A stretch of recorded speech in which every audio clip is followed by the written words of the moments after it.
First of all, you must remember that if somebody, which A, B, C or Z, has discovered something which is not ordinary, it is extraordinary, and which embraces many dimensions, which is multidimensional, and which is normally not understood or experienced in general by people. If a person, anybody, it could be ABC, has experienced or had access to such an expansion of the consciousness, then, although it is natural for human beings, all of us, to do that, it will be futile to try to figure out or put that person into a bracket based on our three-dimensional experiences. Which means such a person may look at a situation from a completely different angle from which one normally looks at it.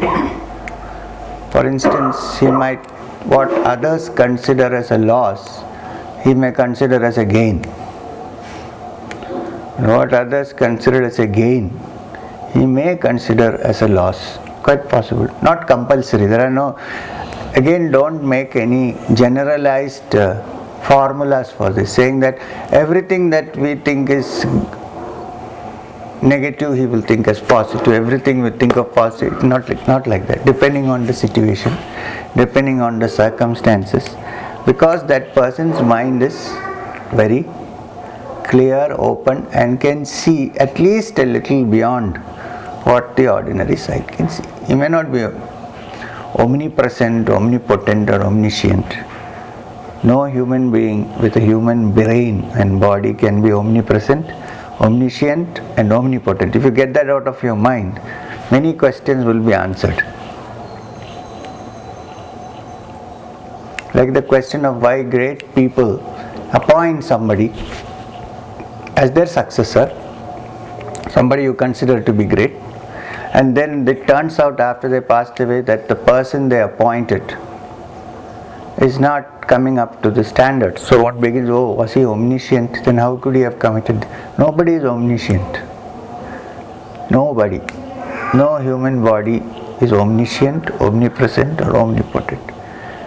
This may be a little better than others, but there is still a fault and a defect which is quite possible. If a big businessman, for instance, is successful in many fields but fails in something else, would you question his business acumen? Or would you say that he was right in many things and one he has gone wrong? So what? So if you understand this, then this big problem is sorted out. Otherwise one thinks that, and now especially when everybody is a guru and everybody is a yogi and everybody is an avatar, today it's difficult to find anybody who is himself. Everybody is somebody's avatar.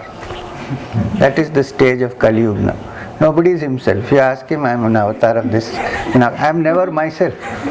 So in this condition, when everybody is an avatar and they keep on committing mistakes, we think that how can an avatar come in? The followers feel totally let down. So one has to be very careful about these matters. And when a teacher, a spiritual person, takes a decision or says something or does something, if you move close with him for a while, you begin to understand that there has to be some intention for this which we do not know.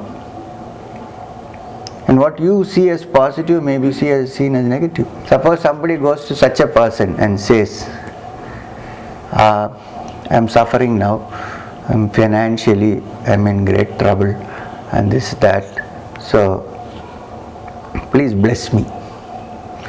Now, so if the person finds that it is better for that person for spiritual evolution that he loses even what he has.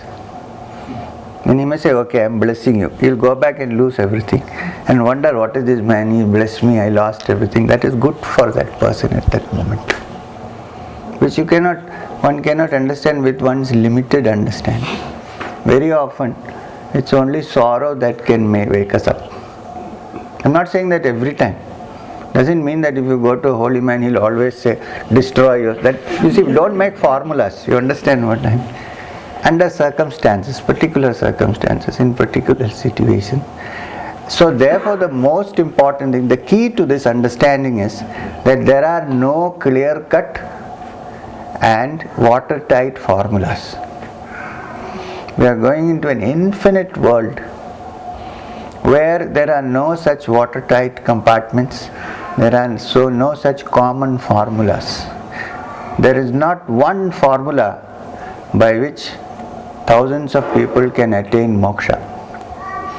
If anybody is selling or vending one formula which he claims will take you to moksha, all the people, you have to suspect it, because there is no such possibility possible in this world. In which case many people would have attained moksha en masse, millions. It's not possible. It's an individual affair. Every person has to work for himself or herself, and there are no shortcuts. Very often, because in this world we look for shortcuts, we also look for shortcuts in the other. Human tendency is there. So first we have to get rid of this idea that there are any shortcuts. We have to work.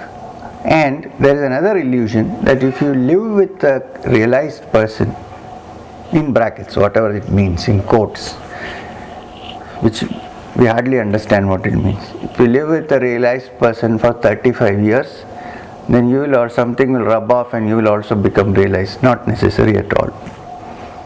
There was a flower seller in Ganeshpuri who lived with Nityananda for 35 years. When Nityananda passed away, he was still a flower seller, and he didn't get a thing about what Nityananda was talking about. So that is not essential. So if anybody says, I have been associated with so and so for such a long time, therefore I am spiritual, it is bunkum. That's not true. On the other hand, there may be somebody who meets you for 5 minutes and be free. This is also possible. So why early morning am I painting such a bleak picture? Because that is the only way to make people wake up and think. It's not a crime to think. Not a crime to think. Think on your own, definitely. Understanding that thinking has its limitations. That's all. Because what is experienced in the highest spiritual states takes place when the whole process of thought has calmed down. When it's not moving, when there is no movement at all of thought, when everything is still. In that stillness it happens, whatever happens. So, no thought process can solve that problem. To understand therefore the limitations of thought is a very important thing. And therefore, if a person has touched that infinite, to some extent at least, then to understand that person through thought is also a problem. Because we are trying to understand that person to our logical thinking process. 1 plus 1 is equal to 2. In this case, 2 plus 2 may be 19. We are talking about something like quantum physics, where everything is uncertain, and not the Newtonian physics of gravity. Therefore, when you are moving with a spiritual teacher, don't judge his actions normally. Give it a thought. If nothing, at least leave your judgment suspended. Say, let me get to terms with this, I'll figure out. Don't take immediate conclusions. Don't jump to conclusions, because the same action that a spiritual person does and which we also do may have different effects. What he does has a different intention and effect, and what we do has a different intention and effect. And the search for spiritual perfection a God realized person, whatever, a person who has attained the highest spiritual status need not necessarily be rich or poor, sick or healthy, famous or unknown, articulate or dumb. Could be anything. Which what I am trying to say is, there is no external way of judging. Because somebody can talk beautifully, like I am doing now, that doesn't mean that one has a spiritual experience. Which doesn't mean that a person who is totally dumb is not talking is spiritually advanced. Okay, and very often in this trip, in this pilgrimage towards the truth, we will have to break up and throw away many of our favorite, convenient and entertaining ideas which we have acquired in life.